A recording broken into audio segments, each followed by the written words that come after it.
Hello, hello, hello, and welcome to the Don't Ask Me Shit podcast.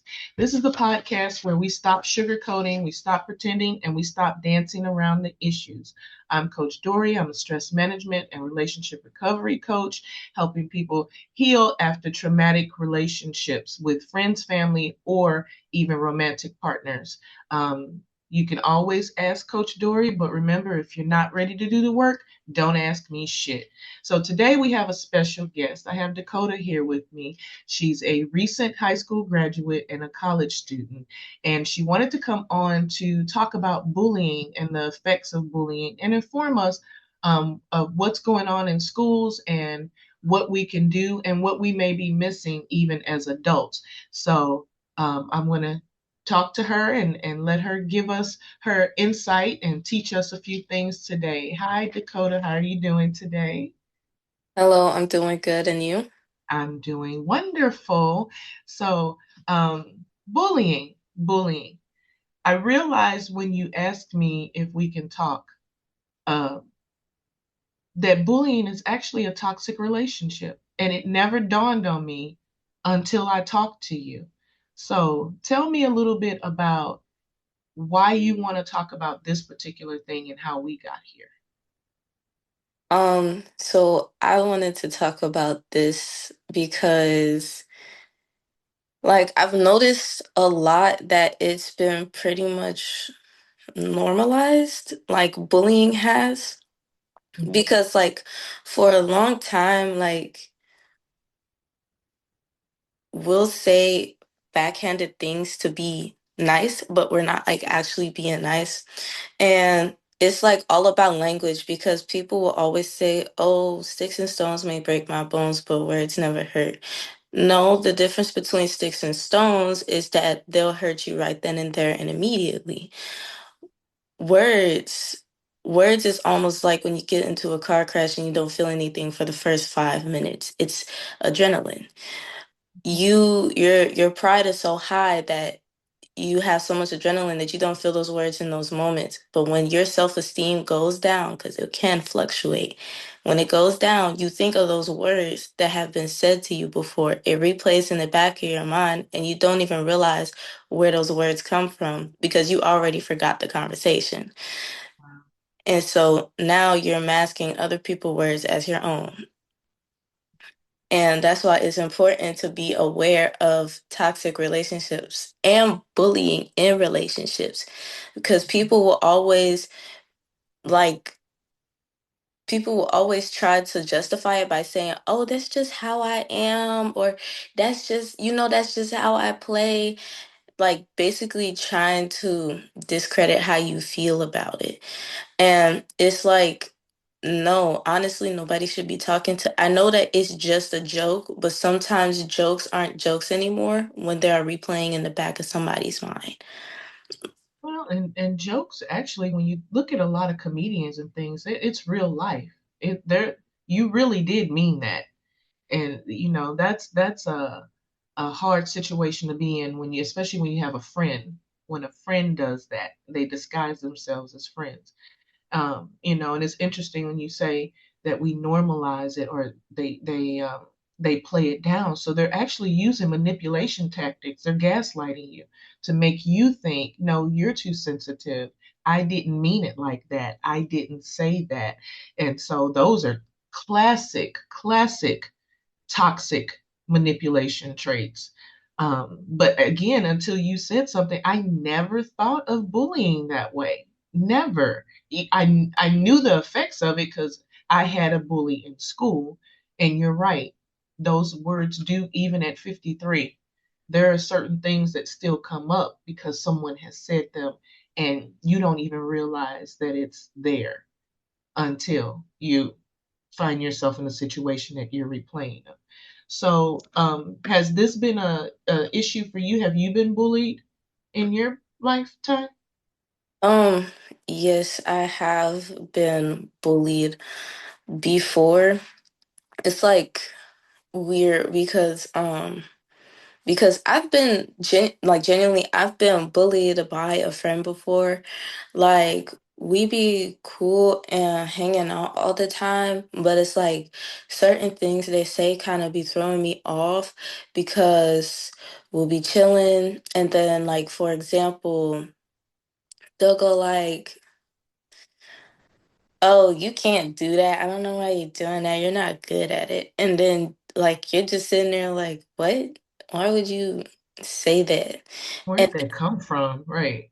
And Right. then there's another instance where sometimes, like, and this happens a lot, it's like so normal for whatever reason, but like people will also like use threats as a joke too. Like, you ever had somebody say, "Oh, I'm gonna hit you," like, I'm gonna smack you. And then they'll be laughing, and you're just sitting there looking crazy because, like, you don't smack me.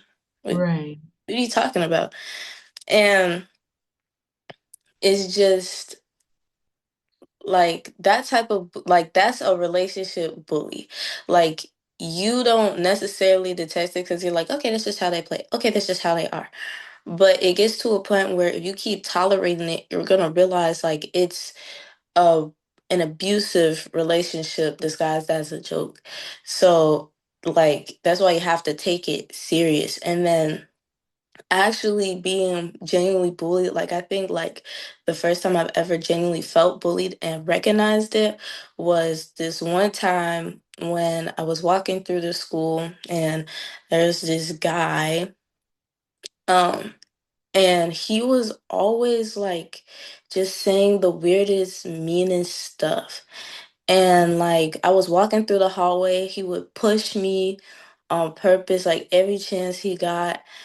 And like one day, it got so bad to where I genuinely like had to like shed a few tears because he walked past me, he pushed me, looked at me, and then said, "You disgust me." Oh, no. And that hurt because like, okay, like I don't know what his reason was of doing all that, but it's like, yes, it's not like I like you or anything, but like it still kind of hurts to hear somebody say that about you after like pushing you around and making you feel powerless and stuff. And I couldn't do or say nothing at the time cuz normally I would fight back, but I was and that's another thing. When you're in power, it's hard to like retaliate because you have to think about your actions and your words more thoroughly. Because I was the president of student council, so I Oh, had to watch how I acted. wow. That's interesting. Because I never would thought about your position. I mean, I guess it makes sense even in adult, because I guess that's why we hide certain things because we either don't want people to know, and especially as women, we don't want people to think we're weak. That's one of the things that we always get accused. Well, you know, maybe this wasn't cut out. Maybe you're not strong enough to handle this. You just made a statement. You said the way he did it was not like he liked you or anything. That's one of those things. We normalize boys bullying girls from a very, very young age. Yeah. He's pulling your hair. Oh, that's just because he likes you. He's hitting you. That's just because he likes you. Why are we tolerating abuse in the name of you like that doesn't even make sense to me. But we do this all the time. So do you have any childhood experiences that you can recall where there was bullying and you didn't realize it at the time, or even that you did know, or have you always been aware of people mistreating you? Yes, no, I will never forget this one because I remember I had gotten in trouble for it. I think I was in kindergarten Mm. and there was this boy named Chase. Um, Chase was cute or whatever, but he would always like he would pinch me all the time, like all the time. And it always bothered me because I'm like, why are you pinching me? And pinching hurts. So I would Yeah. tell Chase to stop, and Chase wouldn't stop. And so one day we were on the playground, and Chase pinched me again. And this time I was sick of it. I chased him all the way down, and I hit him. And then I got in trouble. And of course, the mom's like, "Oh, you need to teach your daughter not to put her hands on my son." And my mom was like, "Teach your son to keep his hands to himself." And it was it got handled, but it's like, why why is and then another thing when you're talking about abuse, I just want to know, like, why do boys, because it is true that not 100% of the time, but 50% of the time, it is true that guys who hit on girls at a young age, they do like feel attracted to them. The issue is they don't know how to show that affection without being abusive. And sometimes I wonder if they grew up in an abusive home and they learned that a way to love somebody is to hit them. Because, like, if you like somebody, why are you trying to harm them? Why are you trying to hit them? And it's crazy because you could tell because they'll be smiling and laughing about it, like giggling, like a little girl kicking her feet. And it's like you think it's funny, but it bothers the little girls that are getting hit while the guys are just thinking that it's cool because of the role models they have. They think that's what love is. You, I don't know. You may be onto something there, because when we get disciplined in our homes, a lot of our parents say, "I'm doing this because I love you." When they're spanking us or grounding, I don't know. Maybe there is a correlation somewhere between, in their mind now, that love and pain go hand in hand. But that's actually kind of scary. As you bring that up, I feel like I need to look up some things, because that's those words carry a lot of weight. Yeah, because it all starts at a young age. Because um, people.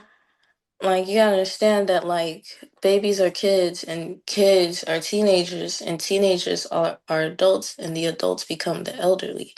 Whatever you are teaching kids at a young age, that is what they're gonna grow up to be. Those are habits, and you can make good habits or bad habits. And, like, most of the time, like, kids who grow up in a home with abusive parents, their parents grew up in a home with abusive parents. And it's just like it's a generational thing like because sometimes people don't understand, like, okay, let's say the kid didn't grow up in an abusive home, right? But if one of the parents have grown up in an abusive home, even if they are perfectly fine, that trauma can still linger if it goes unchecked. If the parent doesn't fully heal from traumatic experiences like that, it can it can carry over to the child, even if they grew up in a perfect environment. And with how the environment is now, and kids are still growing up in abusive environments, even if it's not at home, it's like a trigger. So, like, even if the parent was going through so much traumatic stuff and they had did everything to make sure that their kid never went through that, if they're going through that outside of, like, home, at school, after school, because you have to remember these kids spend, like, literally, because, like, I have realized we only have 24 hours a day, and we're supposed to be getting 8 hours of sleep, and we spend a third of our day sleeping, and then we go to school is 7 to 8 hours, so we're spending another third of our day at school, and then we spend like 8 hours at home. Barely. Some parents aren't even off when their kids get home. So it's like kids spend more time at school than they do at home, and a lot of the stuff that they pick up is from school and not home. but it goes hand in hand with both because they could be picking stuff up at home or at school or the things that they watch. And that's another thing with the normalization. It's more than just like the actual relationships that people are in. It's also like the content that people watch. I mean, when I scroll through Instagram, literally all the time I'm getting like these AI read, like when they be reading the text of whatever book it is, and it's always like partner is cheating on me, partner is beating me, da da da da, Right. and it's like, and it starts off with that stuff, and you don't, of course you get the overcoming part at the end, Right. but you're being Right. exposed to the first 30 seconds of this abusive love language, Right. and you're consuming that first, and then mind you, now you're getting all of these videos where people are exposing cheaters and da da da da. And I know that it's important for us to know that there's cheaters, but honestly, I feel like that's something that should be private because kids are getting exposed to this, and most parents don't even know what their kids are watching. I mean, I ended up okay because my mom had a bunch of restrictions on my phone. But most parents don't do that. Most parents just give their kids devices and let their hearts content to whatever they consume. Right. And that's what the world is like putting out right now. Abusive relationships, normalizing abuse. Um Normalizing being blind to abuse or accepting abuse. It's like we say that it's awareness. Oh, we're just making sure people are aware of abuse. But if we talk about it so much to the point that it becomes the daily gossip, we begin to desensitize ourselves to these issues. It becomes Mm-hmm. a norm. It becomes something that is just so regular. Like, usually you're supposed to be shocked, like, oh my goodness, when someone tells you that they've been in a abusive relationship. But the way it is now, they'll be like, oh, why she didn't just why shouldn't she fight back? Why didn't she just leave? Why didn't she press charges? Why didn't she do this? And guys too, because guys be in abusive relationships too. Oh, he a Right. man. Why he ain't do nothing? Me personally, I would have never let a female do that to me. What people don't understand, when you have been domesticated to accept violence, it is hard to grow out of that because it is a habit.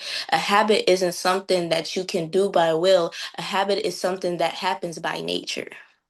Wow. And it's programming. You've been programmed to think that this is okay. A lot of the ways that you respond to abuse in your later years, you've been responding to that by parents and teachers. You are so correct. We actually spend more time with these teachers than we do with our parents in these younger years. You brought up, oh my gosh, I had to start writing notes because you brought up so many things. And I'm like, oh, I want to talk about that. I want to talk about that. And sorry, garbage in, garbage out. What we're exposed to makes a difference. What's with all these fight videos? Every time I turn around, and I've watched children gather and get their phones out and stage a fight video. And it's like, what in the world? Why is this entertainment? And working in a warehouse, that one of the young ladies, an adult, she was known for these fight videos. So she's starting fights with people so that she can get all these views. I mean, this is crazy. So, do you get a lot of people watch those too when the kids in school? And have Yes, you seen anyone staging those too also?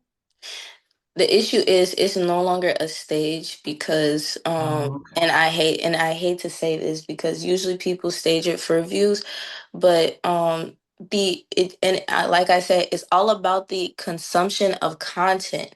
They're consuming so much violent content that they stage their feelings of hate, like they act out of anger all the time, act out of emotion so much. Like the first thing they want to do is fight. Like I always remember I would hear these boys, because I also intern at my alma mater. I would hear them talk about how you ain't gonna stand up for it. Like, and they be Wow. joking, but they be literally joking about fighting. all the time. And then it's crazy because they also do actually be hitting each other. And like I said, that's an abusive relationship because like you're normalizing the idea of your friends putting their hands on you. Right. And and it's just so weird to me because another thing about that is like, and and a lot of people gonna be like, why would you say that? But I don't care. The one Hey, thing that that's I what we're here for. Yes, like this is an unpopular opinion, but the one thing that I don't like, there's this show that I really don't like, and it's because a lot of kids have gained exposure to this show. Uh, It is It's Baddies. Yeah, yeah. So Baddies is literally a prime example of toxic friendship, abusive relationships, and people be like, "No, it's not. No, you've been so desensitized to the whole entire issue that you see this as normal." Put it, wow. because listen, I have had an internship in the film industry, and I've also been behind cameras for an actual reality show. Let me tell you something. Okay. Those cameramen are gaslighters. Wow. They will get they it's like their emotions practically aren't their own. I mean, like, yes, they're fighting, but what are they fighting for? Over a chain? They come here as women who have kids. They get Right. on this show. They they're all like, none of them are all friends together, and even if they are friends, you see a lot of betrayals, and those friends end up fighting each other, or it's always this clique against this clique, when we supposed to be teaching our young women and our little girls sisterhood. We supposed to be teaching them to look out for each other, but we got shows that are tearing down the women's image of sisterhood. Wow. And Yeah. so now we're normalizing being friends, fighting each other about it, and then kiki and haha and the next day. Or being friends, fighting about it, and then losing that friendship because of lack of communication. Right. So, and it's so funny because all of this stuff that's being consumed is now like showing up in the actual women. I see it because like there are so many women that genuinely act out of anger. They're always being, and it's not even any better for our community as Black people, because it's already enough that in the 1900s early on we were seen as angry Black women. And if Right. we're putting content out that shows we are angry Black That's women, showing that we're angry black women. Yeah. Yeah. then people are gonna keep perceiving that. They're gonna perceive us as angry Black women, It's women a who always want to fight, and it's bad. It's horrible. Now people going, it's a confirmation bias because they already see that, and now you have this, and it's like, yep, see, I told you, we were right. This is how they all behave. And they don't see us in our normal settings and with our families and things. And so, and the history of people even provoking women, period, but even provoking black women, I mean, it's there. So you push us to something, and now we're reenacting this on stages for everybody to see. That's a whole mess, and it's not just that one. I mean, it's a lot of the um housewives and yep. the a lot of those shows. It's just the hatred that is showing and the toxic dynamics that is showing between women and they're supposed to be friends or um business partners. There's no camaraderie at all. Yes, and Okay. this is literally showing kids how to not trust their friends. Like, I'll never forget the saying where they'd be like, "Oh, keep your friends closer, but your enemies closer," or "Oh, I'm too good for friends because everyone always lets me down." It's like these type of shows no faith in humanity whatsoever. Like, there's no Wow. genuine real people that are actually like you. You always have to anticipate that they're gonna backstab you, and then like if they do, you can either forgive them and they're gonna do it again, or you can never be able to forgive them. So it also teaches us how to be hard on other people and act like people can't change. It's like we become judgmental, angry, and emotional, but we don't even know what we're actually feeling because these feelings aren't our own. Our personalities aren't our own. Like these kids, whatever they are consuming, they are making it their personalities. So the fact that kids are consuming baddies, they're making baddies their personality. They are becoming angry people who are gonna fight about it, stand up about it. Like, and it's like bad because this is not what I want to see for our new generation. I want them to be intellectual and to be involved in, all the great clubs that I was involved in with student council or youth in government or national history day, stuff like things that intellectually grow you. But the only Right. thing that I see is this is immense emotionally destroying them, making them act out of emotion, not being able to be professional in certain settings. Because if you're in baddies, your profession is literally being unprofessional. That's so crazy. That's so crazy. And it's crazy. If you can see that, why are the grown people not able to see that? That's a mess. You mentioned earlier that your mother had a lot of restrictions on your phone and things. Talk a little bit about parental involvement and this idea that kids need their privacy. What do you feel about that? I'm not gonna look front. No. I know how much I used to want privacy as a kid, but absolutely not. These kids cannot be trusted by themselves, and I hate to say that, but it's true. And the reason why they can't be trusted by themselves is because there's too much derogatory content coming out for you to be even able to catch it, because it only when they are very young, it only takes them like 5 minutes to absorb that information.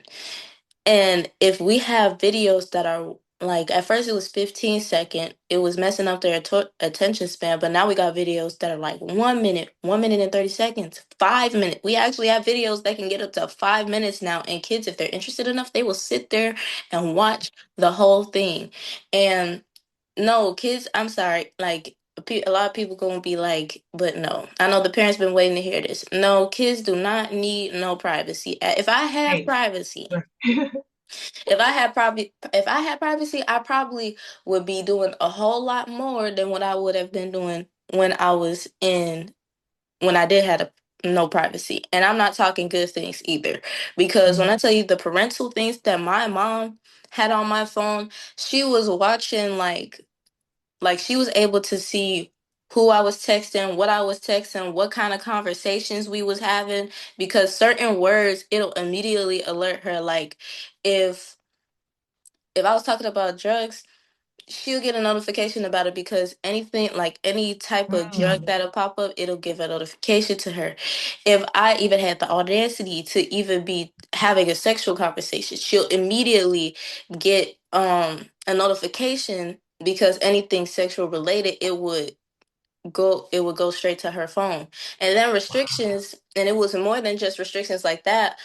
Restrictions so that I wasn't on my phone for a long period of time, so I wasn't on social media for a long period of time. Like I literally had 1 hour of Instagram and all that. That's all I had throughout the day. So it taught me how not to be stuck to the phone, because even though I had a phone at a young age, I was still going outside and I was still playing at the park. okay. Okay, mama. these Kudos kids to mama. These kids, they don't even want to go to the park. They just be glued to the game. Right. It's hot outside. It's bugs outside. Yeah, they don't like being outside. Wow. Let's go back to, wait, there was something. Parental. Oh, so parental involvement, going back to even the bullying part. If parents were more aware, they could help catch even some of that. Because, when we were younger, like I said, I had a bully. But Mm, when I left school, that bully stayed at the school. So when I yes. was home, I had I had a reprieve from that. I had my siblings, I had whatever I had at home. Nowadays, there is no escape. social media, phones, text messaging, all of that. Bullying, if you have a bully now, that bully is can be constantly with you. What can parents do to help with that? And actually it's a two-part question. Was your mom instrumental in helping you navigate through your bully experience?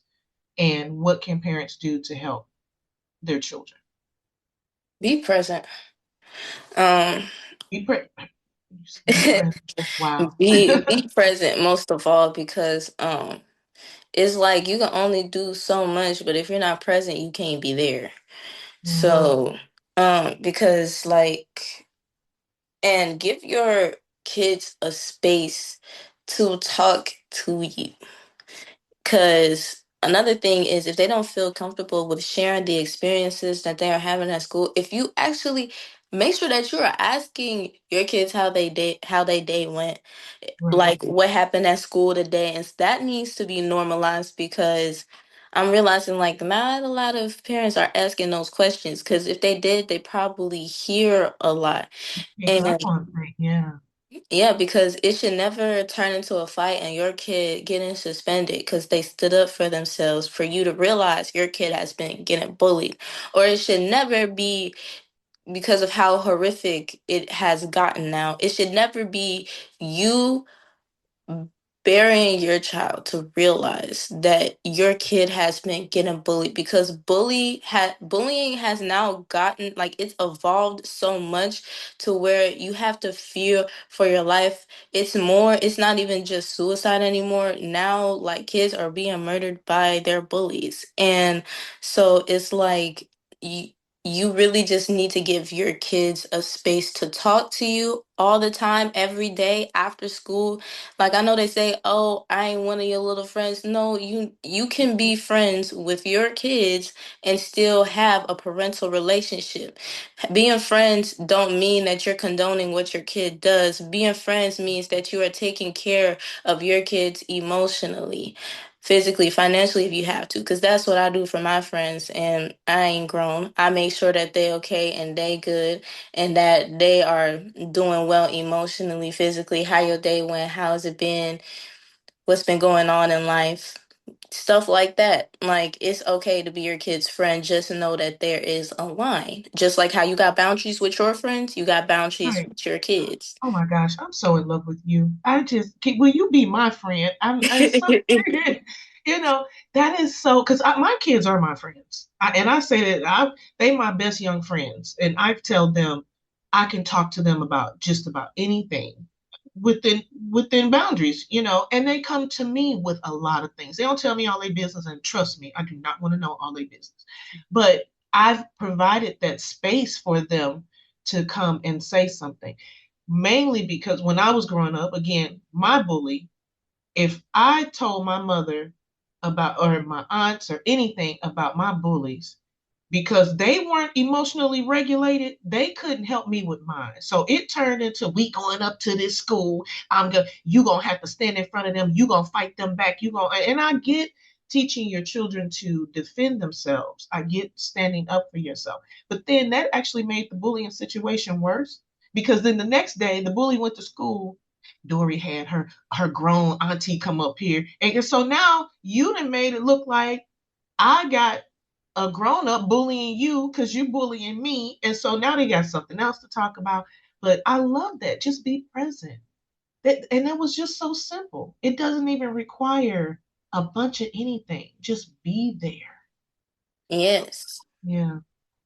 Yeah, that's all it takes. Like, be, as long as you're being present, like, because I go to church, and like I went to Gateway Church, and one of the sermons, it literally said like, the issue with your relationship with other people and God is that you're not present. You can't love something that you're not present to. So Wow. it's like, like that stuff matters, like, because like the definition of God being omniscient is always present. That's how he can love us eternally and with an everlasting love, and be faithful to the unfaithful, because he's always there. but you can't love something that you're not there for. Wow. So if you love your kids, if you love your child, you would be present. That's all they need for somebody to be. That's why even when kids have parents, they always look up to like their teachers. Like, They're there. yeah, because they're there. Like, my teacher, Mr. Williams, he is the most present person you could ever think of. When he can be, he will be present. He will be there if his time allows it. And that's what kids really need. When you can, when you are allowed to, when your time allows it, when you are not making sure that you're putting food on the table and worried about being the breadwinner, all out of your free time. I understand relaxation, but in your free time, you should be relaxing in the presence of your kids, making sure that you're present for them and seeing the things that they do. If they play basketball, go to their games. If they are involved in student council, see what they're doing to make their school better. Make them feel like they are cared about, because sometimes it just takes a conversation to feel cared for. Wow. To be seen and heard. Sometimes the kids just want to be seen and heard. Wow. That's good. You. So what are we doing with all of this? Where do we go from here? Were you starting something? You got something. I don't know. If there's somebody out there that can help you get started, what you want to get started, what do you want to do? What platform? You know what question I'm asking. Yes. Um, what I want to, cause like when I had entered Sumner, cause Sumner is a very good school. Yes, it's historical, but they really do care about their community and stuff. And that's what I love about Sumner. I wanted to start a podcast there, a podcast where students are able to come and like talk. And I wanted to be in Sumner like that, like because Sumner is my foundation of figuring out who I am and intellectually growing more. Mhm. Um, and I wanted to start a podcast that gives students, old and young, a space to talk about the issues in schools and ways that they think that it can be solved. Because at the end of the day, it's like we're all students, we're all learning, we all have problems, but we won't know those problems until they're heard, until they're said, until they're out there for people to consume. And I don't want it to just be a conversation where we are just talking about it, talking about it, talking about it. Now it's desensitized. That's just what we talk about. That's the daily gossip. Oh, well, blah, blah, blah. I want there to be actual problem solving conversations where we are not just talking about the issue, but we're talking about a solution. Because you can always talk, but what actions are you going to put behind those words? So that is important, that our students are going to be able to be heard and seen. And so when you are heard and seen, something has to be done. Wow. So y'all heard that, Sumner alumni, grown-ups. Let's let this help this young lady get this started in the school. Um, is there anything else that you want us to know, understand? I think we talked about you summed up parental support beautifully. Oh no, I know what else I want to ask you. What about this trend of students bullying teachers? Oh my Mm. goodness. Like, and all I have to say is that is the parent's job when I tell you. Because the fact that a student, and I hate to say this, the fact that a student is comfortable enough to really disrespect an adult on that level says a lot about their place at home or what they're consuming. Wow. Because I know that we as youth, we have this conversation where it's always like, oh, well, respect goes both ways. You respect me, I respect you, da da da da da da. But it's just so crazy because we are so sensitive that we will take anything that pulls at our heartstrings, that make us hurt in any kind of way, we take that as disrespect. And it's like that's not always the case. Sometimes it hurts, but that might just be conviction, and that might be your way to Exactly. realizing that you need to change something in you. But the fact that kids are unwilling to change and feel like everything is owed to them, because I'm not going to lie, nobody owes you anything. And it's always going to be like that. People are going to act like nobody owes you anything, because I noticed my generation, we over here complaining about work. We working way harder. We ain't making enough money to live off of this and live off of that. Okay. You realize that a minimum wage job isn't going to help you get by. So what are you going to do about it? Are you going to become an entrepreneur? Are you going to start your own business? Are you going to go to college and make sure that you secure a job? Are you going to start like communicating with other people, networking? Are you going to start putting yourself out there? What are you going to do to change your situation? Because you can only say so much, but no actions aren't going to get you anywhere. So it's like we can always complain so much, but what are you going to do? And then after you get big and after you get so much money, what are you going to do to give back to your community? After you Man. put yourself on a pedestal, what are you going to do to give back to your community to make sure kids have the same opportunities that no that kids have access to the opportunities that you didn't have to act that you couldn't obtain, to have opportunities that you had to strive and fight for and reach to the stars for? Are Mhm. you going to help them get closer? Are you going to give them steps to? Are you going to give them a ladder so they can reach the stars? Are you going to Mhm. give them a rocket ship to reach those stars? Are Mhm. you just going to sit there and watch them reach up from the ground, just Okay. like you did? Okay. That's out the mouth of a young person. And no grown person say that. Y'all heard that. Oh my gosh, we gotta get you some help so you can get started. You need to be on somebody's stage, speaking, doing something. So is there a way, can people follow you? I don't want to invite people to follow you on your socials and stuff because again, it sounds like you're a private person and you're young, but when you get all that stuff set up, you need to let me know so we can put it out there and get you going. Is that good? That Yeah. cool? Okay. Hmm. All righty. Well, thank you so much for talking to me today. I got so many other questions. I'm probably gonna have you back on something else. Um, but it was definitely a pleasure. You were a intelligent young woman. I mean, I didn't know what to expect on this call for real. And like I said, I want you to be my friend. You need to be my friend. You can lift me up every day. Yeah. Again, thank you. Um, I don't know how to end this. Do you have any final words? Final words is just going over everything that I said. Parents, be present. Be aware of your kids. Don't just be self aware. Be aware of your kids and make your kids aware of their situations. Teach them, like, I know they be trying to push sex ed, but we need to push intelligence. Push Mm, emotional intelligence. That is a priority because in business ethics, they are not going to care about how you feel. They are going to mm, worry about your profession. Are you professional? Are you doing what I asked you to do without um without delay?